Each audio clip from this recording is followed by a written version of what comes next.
everyone. In today's episode, I'll discuss the best suburbs worth buying in Newcastle. Newcastle is an interesting region because it's an area that's actually over the long term performed comparative to Sydney and Melbourne. So, the way I like to describe it best is it's a microcosm of Sydney. In today's episode, I'll discuss a few different things. First of all, the best performing regions in Newcastle. Secondly, the fundamentals of the Newcastle market. Thirdly, the minimum purchase price you need to get into the market. And I'll finish off with giving you a suburb on the lower end, middle end, and high end of the Newcastle market. Let's get into it. Let's get into some of Newcastle's best performing suburbs historically. So you'll see in this report here, and this is the Aussie Home Loans 25-year report, that there's an aggregation basically of suburbs here in Newcastle. So you'll see Carrington, Merriweather, Tyres Hill, Maryville, Islington, Mayfield East, and Cooks Hill.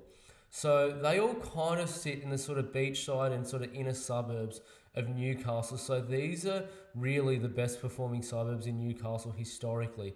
Though this doesn't necessarily mean they're going to be the best performing in the future, but it's obviously a good guide using the past. Now look, to give everyone an idea about Newcastle and how it's kind of defined, especially in terms of its council, there's basically 4 wards in Newcastle. So there's Ward 1, 2, 3 and 4.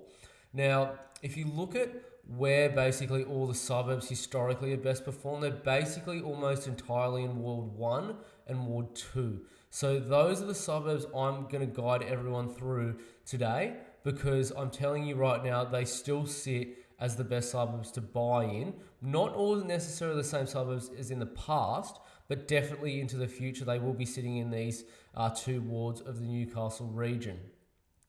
Now look, a bit about Newcastle is there's a few factors that drive growth, and it is quite similar to Sydney and Melbourne. So first things first, the demographics do really drive the market. So if you look at the suburbs that are most expensive in Newcastle, they're generally the suburbs that have the highest median income. Or should I say, have gentrified more and now have higher median income than they had previously. Business and industry demand is another thing that drives the Newcastle market quite a bit. Look, it's kind of changed a bit from your sort of very industrial city. It's still obviously fairly industrial, but you've got a lot of tech. You know, you've got the big medical John Hunter Hospital precinct, and you've also got the university that's a major employer too. You've got a few tech firms also starting up and a few renewable firms starting up too, so that's good. Most of the employment is in towards the CBD. I'd say from probably Hamilton East, that's where most people do work in Newcastle.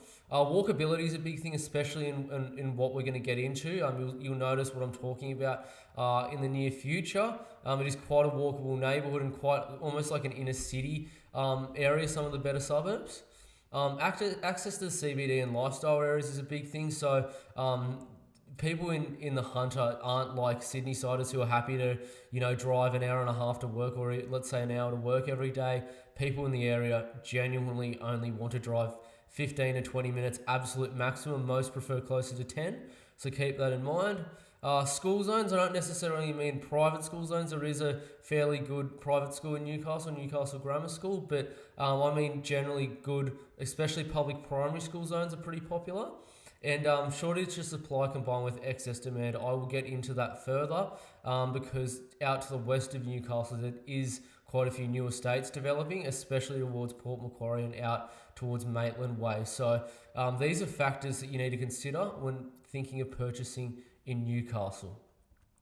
Look, Newcastle isn't what everyone thinks. A lot of people, when they think of Newcastle, and particularly people who haven't been there for probably the last 10 years or so, think of it as just kind of a tiny little, kind of like mini city, but like industrial city with not much going for it.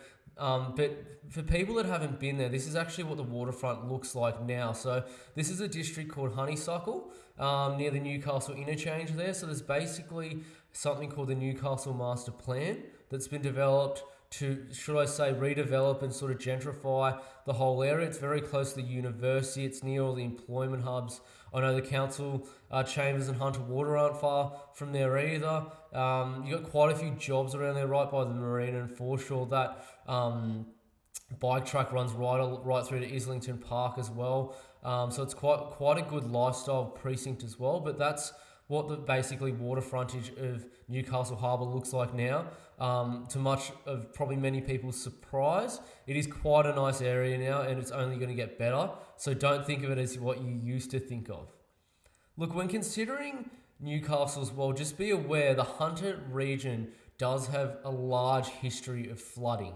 So what I mean by that, now look, obviously, there's some great suburbs that are close to CBD in Newcastle, some great areas, but some are known for flooding notoriously. When I say notoriously, I mean they flood more than a metre underwater when a big flood comes through. So there was a great flood in the 70s.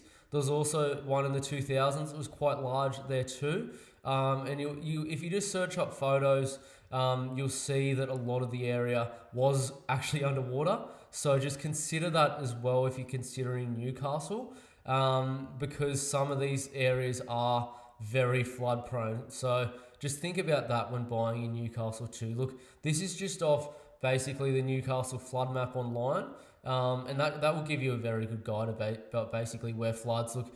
I'm not saying just take it for my word, but if you ever go into Openhome, just ask a neighbour who's been there for 20 or 30 years and they'll be able to describe everything that's basically going on there, because a lot of them will know basically when water comes from a certain direction where the outflow goes, where it flows down to. So certain areas you might think would flood but don't, simply because it might be close to an outflow through Throsby Creek, or maybe one of the other, should I say, small creeks that run through the Hunter and that have good drainage systems now. So that has actually got better than in the past, but just think of that when buying in Newcastle especially. And you can see the map here, a lot of it does flood. Now, Newcastle is interesting because it's one of the few actual really good areas in Australia where you can still buy a good suburb that does above 8% for about $750,000 or more. Now, this is region and suburb dependent. You're not going to be able to do that somewhere like Merewether. You're not going to be able to do that somewhere like Bar Beach, because those suburbs are above $2 million. From memory, I think Bar Beach actually reached over $3 million in 2021. Now, although should I say Bar Beach, there's not many sales there, so it often won't show up in data, but most properties, especially in towards Cooks Hill Surf Club, sell for well above $3 million, some even above $7 million. So it's not actually the cheapest area. You get places in Newcastle that is as expensive as Chirac and as expensive as Cremorne and Mossman in some pockets in Newcastle. So, but look, still good suburbs at 750,000, and I mean detached houses. So, look, really, really good options for people that don't have the same budget as others. Now to everyone's favourite bit, the best suburbs worth buying in Newcastle. I'm going to start with a suburb called The Hill, and yes, its name is actually The Hill. Now, for very obvious reasons, The Hill is called The Hill because it basically towers over all of Newcastle. Now, for those that don't know where it is, it's basically between Newcastle Beach and between Cooks Hill Surf Club. That's basically where it is. It's known as a very beautiful green area. Not overly a very large suburb. It's mostly very big detached homes.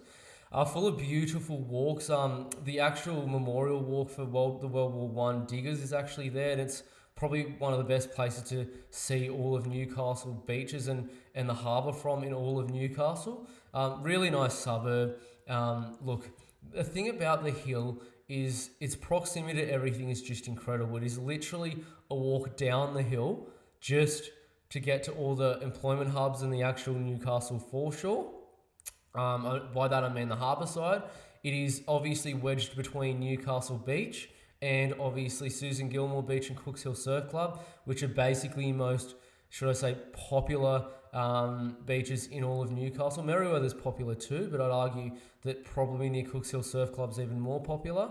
Look, they have great walking tracks the whole way to basically the point of Merewether, right through to Nobby's Beach, Fort Scratchley, then right along to Honeysuckle as well. So a really good lifestyle areas there too. It's literally walking distance from, the main sort of town of Newcastle, so along Scott Street and King Street, along there. It's only about, should I say, a 5 to 10 minute drive to Beaumont Street in Hamilton. Popular there too. And it's also very close to the junction, which is a nice kind of little small kind of like towny feel suburb centre there too. So look, it's really good for that as well. And look, another thing about the hill is obviously with the large detached homes being everywhere, it's obviously a wealthier suburb in Newcastle. I'd argue it is up there with the wealthiest.